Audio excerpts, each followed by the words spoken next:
Hello, everyone, and welcome to a special report on the equinox. This particular equinox is one that I think is quite important in our overall journeys. And I know I talked a little bit about this in the introduction to Love Evolution. So if you want to hear about it from the perspective of Venus and Pluto, definitely take a listen to that. But I just wanted to kind of summarize the moment of the ingress of the sun into the sign of Libra and what these cardinal accesses represent from an astrological perspective. So we have, um, the cardinal cross is the initiation of seasons. It's the beginning of a new season and thus a new cycle. And the culmination or the end of a transitional cycle. So the Virgo time period is the transitional cycle into the fall in the northern hemisphere or the spring in the southern hemisphere, right? It's a transitional energy. And here in the northern hemisphere, it's an autumnal energy, right? Virgo is about going back to school, and the earth starts to really reveal itself as being in a change of seasons. So summer, the peak of summer, which is fixed Leo season, is waning, and we might have some Indian summer type of energies where there's warmth and then cool days and then a little, maybe some rain and then warm and then cool. But there's this, back and forth, right? Immutability. And that mutability also came during the Mercury retrograde cycle, which was in Leo and then also in the sign of Virgo. And that cycle also was helping us to resolve past dynamics, Mercury, Virgo dynamics, communication dynamics, dynamics in which we were, not being seen or understood in the ways that we desired to be seen and understood, or maybe, quite strongly the dynamics of the past coming up and getting in the way with the future that we long to create. And here we are with this sun ingress into Libra. Libra is a Venus ruled sign. We have Venus at the last degree of Libra, ending her cycle through this time. We just began the class series Love Evolution, completely devoted to Venus through the signs through the remainder of the year. And this was a big and important start to our class series, the Venus and Libra archetype. And Venus in Libra is really about discovering the self, the sense of ourself, our values, who we are, through the other, right? And we discover relationship also through the other, right? We compare and contrast relationship, seeking to get our needs met, both emotional, mental, physical, intimate, right? In all the different ways, in all the different relationships. So I'm not just speaking exclusively about romantic relationships. These can be business relationships. They can be friendships. They can be familial relationships. In all those ways, we're always navigating the same things on a certain level. And of course, wherever power dynamics have come back into play, where we have had to suppress our emotional needs in order to maintain relationship, in order to maintain the peace, in order to, and Mars is really challenging us through the sign of Cancer to feel the anger or the frustration, the feelings as an indication of something that is vulnerable, that is inside of us, that needs its expression in relationship, but also needs to be felt, right?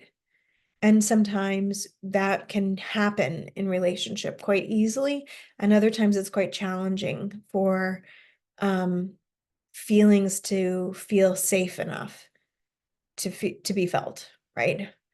And so as we have this equinox, and the equinox is a time when the sun stands still at these cardinal gates, right?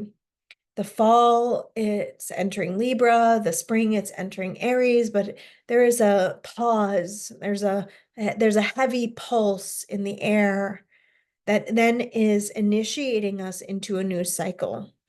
And what I've been thinking about in terms of this cycle is very much like Joseph Campbell's hero's journey, right?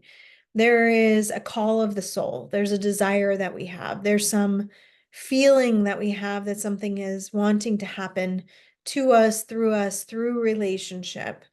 And then we have sort of the blocks to that, the past, the places where we maybe don't believe that we're worthy of that, or have had a sense of guilt or shame or inferiority, the places in which we've been sort of stuck in past patterns and dynamics, and they're all pushing their way up. They're all coming to the surface because on some level we're being called into a new frontier.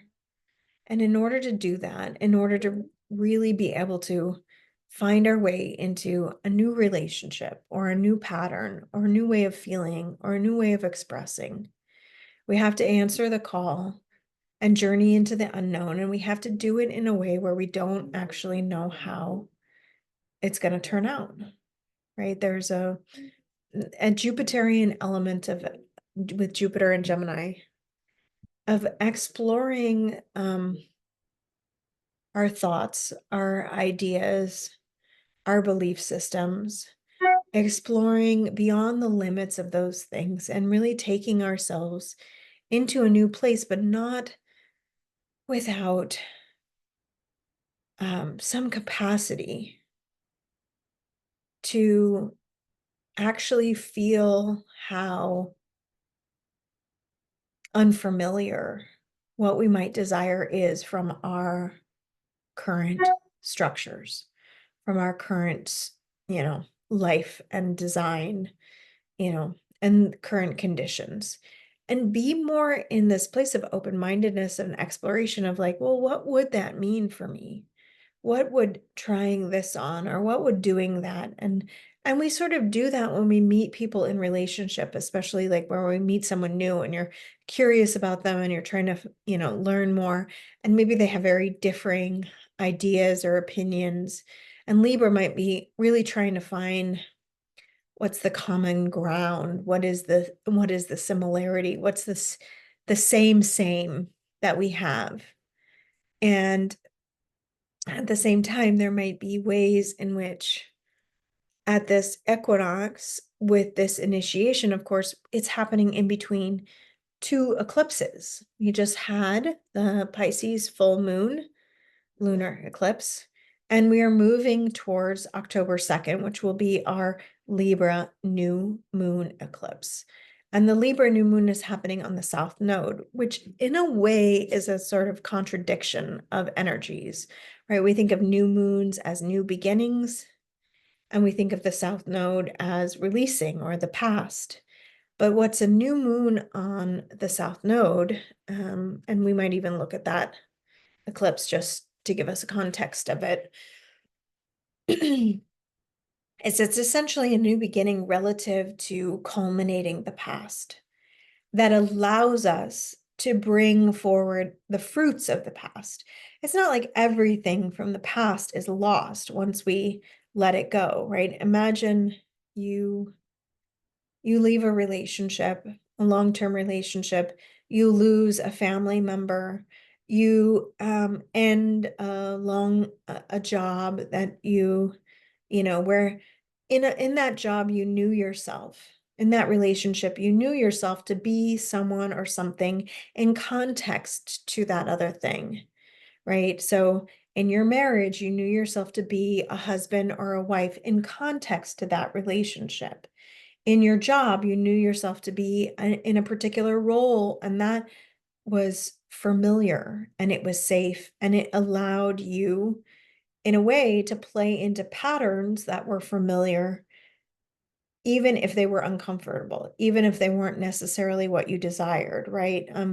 I remember when I sort of left corporate America and I left the familiarity of having paycheck and when I was a financial advisor, like I knew all the language of that. I knew the conditions of that. I knew what was expected of me. I knew how to perform well, and I was good at my job. I was, one of the top advisors in my firm because I knew how to relate to people and I knew enough, I had enough of a solid background and education and training that I was confident in what I knew. But on a soul level and the desires of my soul, that job and that role started to out.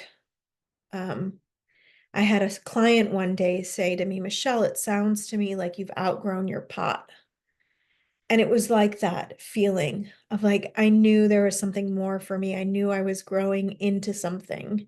I had no idea at the time that astrology would become my main focus or having a family, like the my exclusive focus had been on this Capricorn um reality, right? And being and functioning within the structures of the corporate investment industry and all of that, and having a solid, Taurus base of knowledge.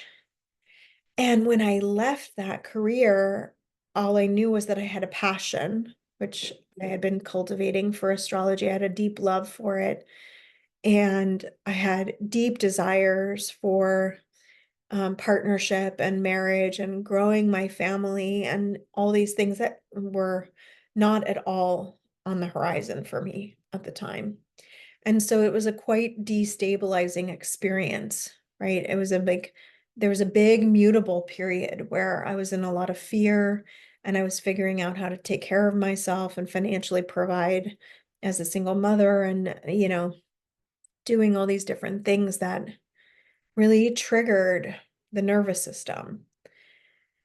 And what I learned from that time period was that the only thing on a bottom line that I could do and could rely upon was my relationship to God and my soul's deep desire for whatever was next, what was new, for what was calling me. And they didn't necessarily match up to the existing external conditions, but they were always there. They were deep within me.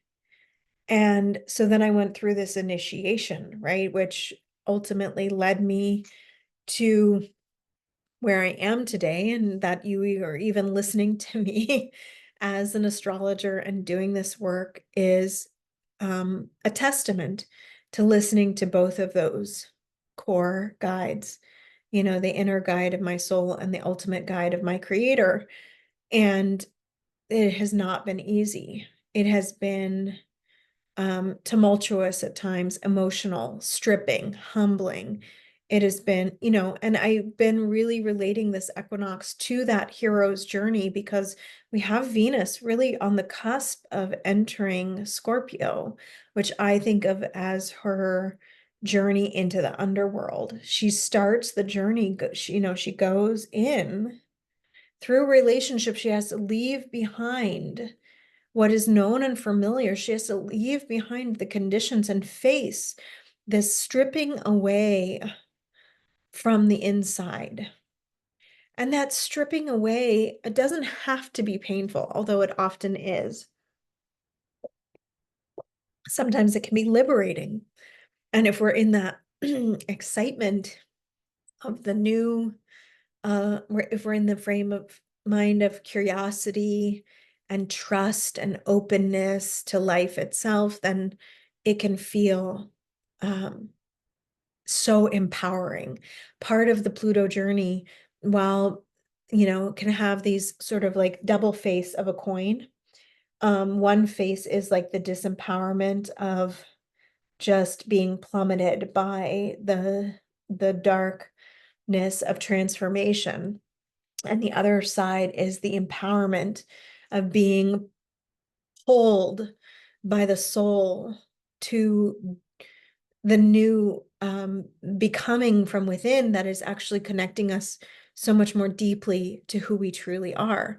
And who we're becoming is always a reflection of who we truly are. We can't become something that we are not.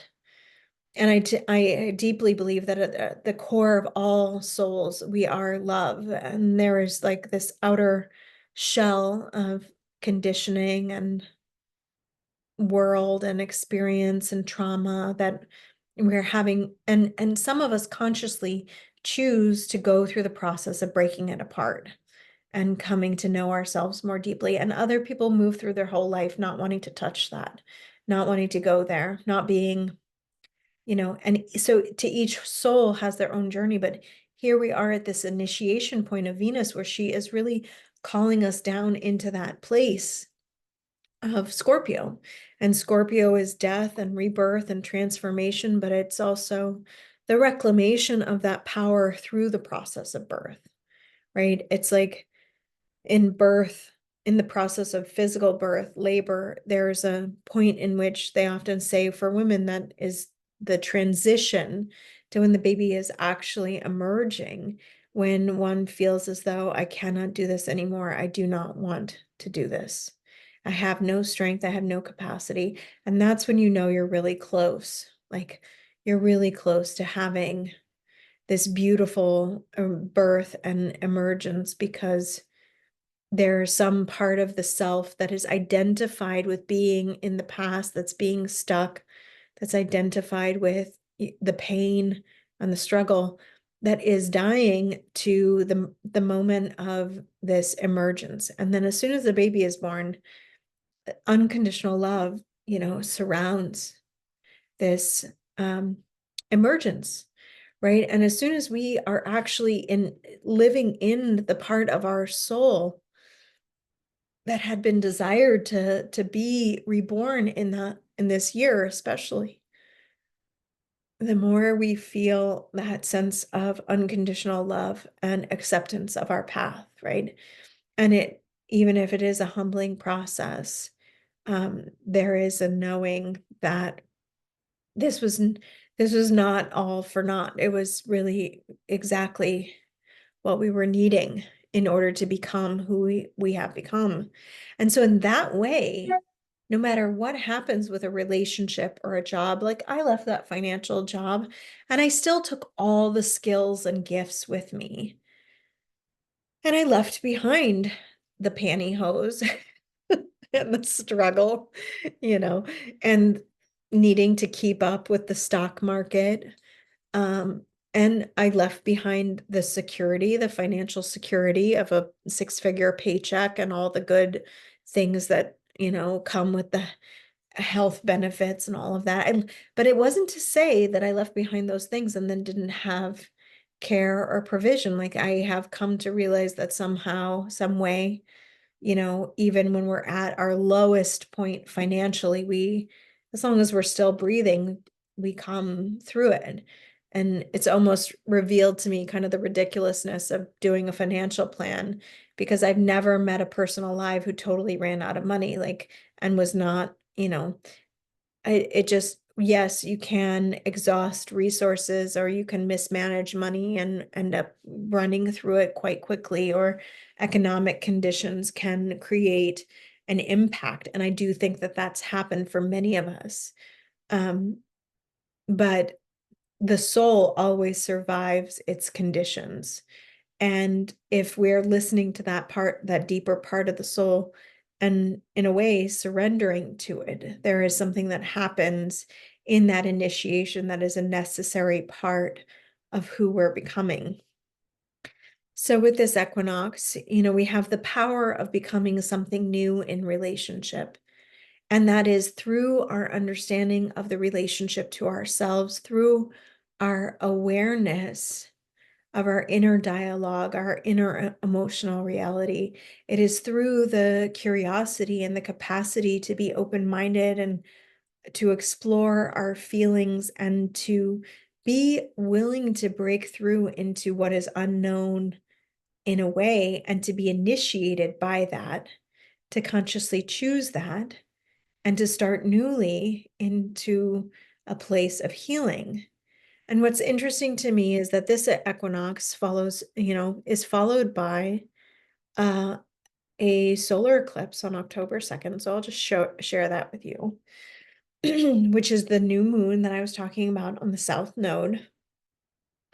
We still have Mars in Cancer with this eclipse. We have Mercury in the sign of Libra, and Venus and the south node of Venus have both moved into Scorpio. So Venus is beyond her square, which she perfects just after that equinox to Pluto, and she's in her underworld journey. And in our class series, Love Evolution, we'll be working on Venus and Scorpio in this time period. And the archetype, each month I'm teaching on the archetypes of Venus and the signs, and the class series includes bonus content of all the astrological signs. But I'm teaching live on Libra, Scorpio, Sag, Capricorn, and Aquarius. So you can follow her transits in your own chart, and then we apply things to your own natal chart for that class. And it's not too late to join us. If you want to join, we have our next class on the 27th of September for Venus and Scorpio. And then this new moon actually is set to follow the very final Libra, Scorpio, or Libra Aries eclipses in the cycle, and that will be next year on March 29th. And what's interesting about this March 29th eclipse is that it happens with Mercury retrograde on the North Node, with Venus retrograde on the North Node. And the node has already moved into Virgo and Pisces. So the North Node is in Pisces, conjunct Saturn, with Venus retrograde conjunct the North Node. And this is the last time in the eclipse cycle that both Saturn and Neptune will be in the sign of Pisces. And this is the last of the Aries Libra eclipses. So we get the new moon in Libra, right? The new start of relationship, which is a relationship to ourself through the lens of relationship to other, without we're in that compare and contrast energy. And then we have this new beginning in Aries on the North Node, which is a culmination of the past, because we can see all the planets that pertain. The ruler of the South Node, is on the North Node retrograde, right? So there's something being brought forward through these eclipses, through these cycles, that is culminating in a whole initiation journey, that once you've completed the journey, and I would say that this new moon is the completion of that journey, you're done. That's it. Pluto is firmly in Aquarius, never going back to Capricorn in our lifetime. Once Neptune and Saturn leave Pisces, they will never come back together in Pisces in our lifetime. Saturn will 30 years later from now return to Pisces, but Neptune will never in our lifetime return to Pisces and be there with Saturn. They will be together in Aries for some time. They'll still have transits, but Neptune is the ruler of Pisces and has to do with our spiritual quest for higher, I would say, divine love, unconditional love, right? And all the ways in which we, in our human experience, are facing illusion and delusion of the things that, and structures and people and systems and beliefs and everything that seems to try to replace that one calling of the soul to its divine nature. And it can, I think, while we're human beings, like, our our needs for things, our desires for things can replace that desire of source to return to source.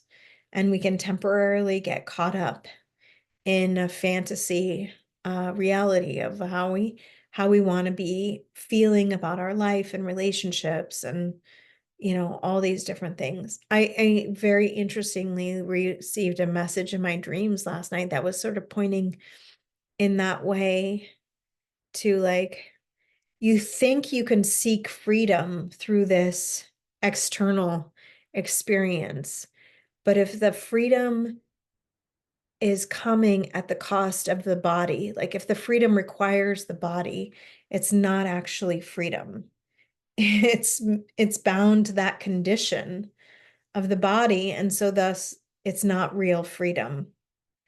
And it was really pointing me towards a deeper truth of how I want to be in relationship in terms of divine love. And so one of the themes that I'm exploring, the revolution, the heart of the revolution in love evolution is about how we relate to deep intimacy and connection and divine love, right? But then there are ways in which we are conditioned to believe that these are the things that we get that give us freedom to express that or to experience that in relationship.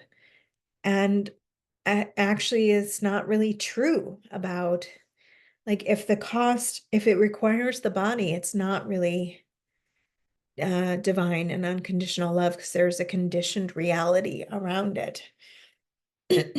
But anyway, this eclipse that happens in March is the last in this Aries Libra. And similar to the full moon that we had in Pisces, you'll notice where the nodes are here in March, 27 degrees. And if we go back to the eclipse that we had just this last week, and you'll notice where, Neptune is.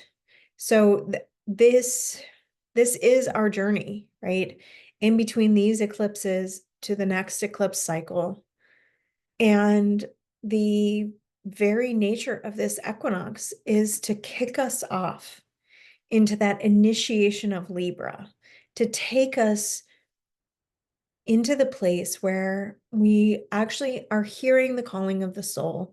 We're facing the challenge, the last quarter square, the challenge that we're being initiated into, the crisis of consciousness.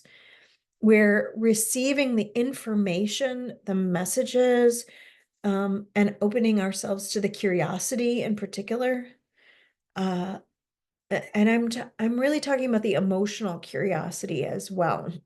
To be curious about what we're feeling and how it's connected to a particular way of thinking that is aligned with a way that we've been believing ourselves to be suppressed, disempowered, filled with guilt, filled with shame, unworthy of whatever it is that we desire, unworthy of what we, are calling for in our lives, and to really begin to question that with this equinox, to question and to answer the call. And, our relationship to the divine, whether you have a practice of praying to God or whether you have a practice of manifestation or whatever you do for yourself to feel, and maybe you have a connection to the earth. Maybe you have a connection to your own physical embodiment. But it's always a call and response. It's always a relationship inside to the outside. There is that reciprocity that's constantly aligning us to what's true inside, but often through what we are seeing reflecting outside. I had a really beautiful session with a colleague, and right away when I recognized her, I felt like, oh, this woman is so connected to her intuition, and she's so connected to her channel and to, the her being was really reflecting back to me actually quite something that has always been true about me, receiving information, following inner guidance. I've always, like, some of those times in my life where I've just known I had to go, I had to do something, I had to make a choice. And you know I knew that if I'm, like when I knew I needed to leave my banking career, I knew at the time that if I talked to my husband about it, if I told him what I wanted to do, he would be like freaking out about how are we going to pay the bills and what are we going to do? And I felt such a deep calling inside of myself. I woke up one morning and I was just like, I have to go. And I faxed in my resignation, and that was it. And like he called at lunchtime to see how my day was going, and they said Michelle doesn't work here anymore. And it was like a shock to him.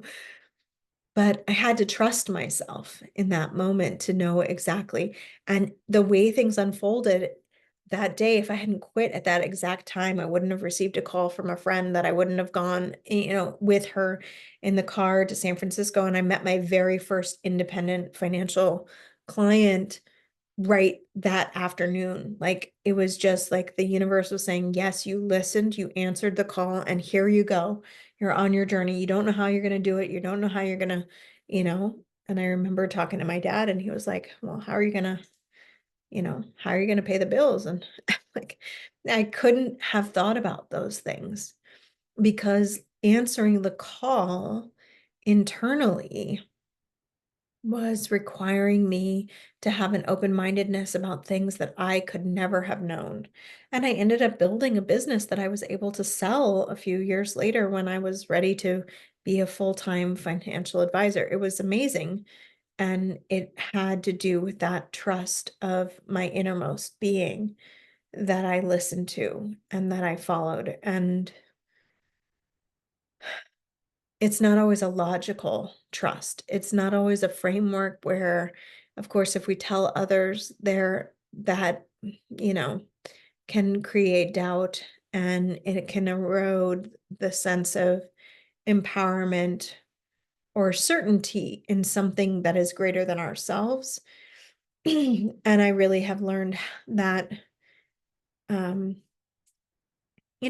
from the times in my life when I've lost track of that part of myself, which was reflected back to me recently, of that trusting. And a part of where we can lose track of that is in becoming um, highly emotional, right? Highly reactive to our external circumstances, highly conditioned by the past and by what hasn't worked in the past, and by what we have been struggling with. And I think what this equinox in particular is allowing us to do is really to release that in a very big way.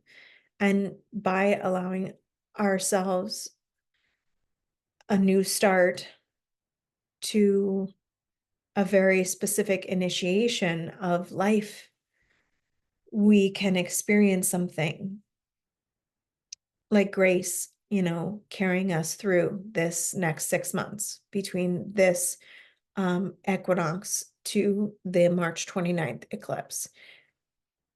And I think that we will find our lives greatly transformed and changed in ways that we could not even imagine at this point in time, but that are exactly as they should be.